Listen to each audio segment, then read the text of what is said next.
तो लीजिए अब सुनिए पावर स्टार पवन सिंह का गाना पुदीना ए हसीना का शादी वर्जन, जिसे खुद शेयर किया है पावर स्टार पवन सिंह ने अपने इंस्टाग्राम के माध्यम से।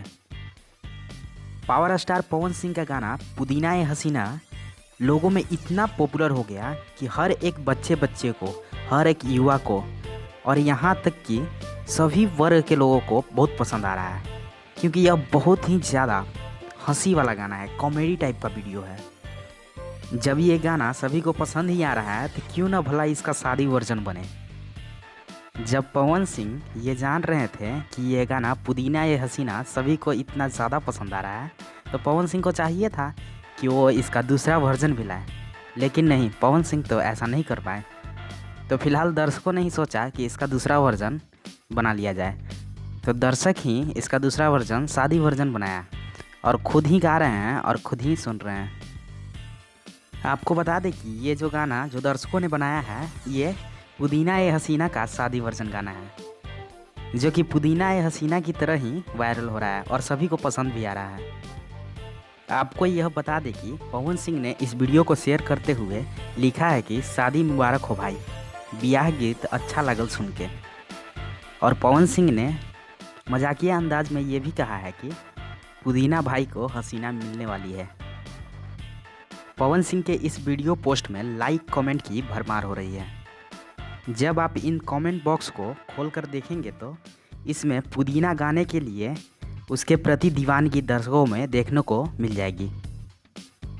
तो फिलहाल इस वीडियो में इतना ही, और आप इस वीडियो को आगे एंजॉय कीजिए।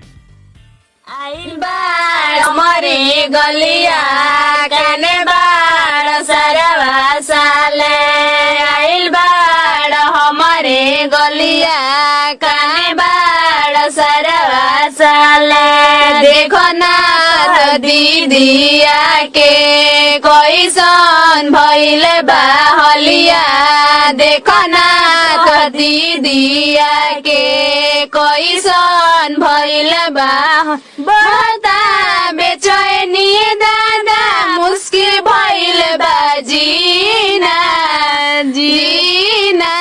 लेला कूलरवा लेला फ्रिजवा लेला तू एसिया चढ़ा। नितला ना नितला जल्दी नितला बहलवा हो, नितला ना नितला जल्दी नितला बहलवा हो। देखे खातिर झूठल बाले गौवा जावला हो, देखे खातिर झूठल बाले। आवतड़ा सर्वसल झोट से चढ़ाई गया गनवा में हमारा एसिया सार। आवतड़ा सर्वसल झोट दे चढ़ाई गया गनवा में हमारा एसिया सार।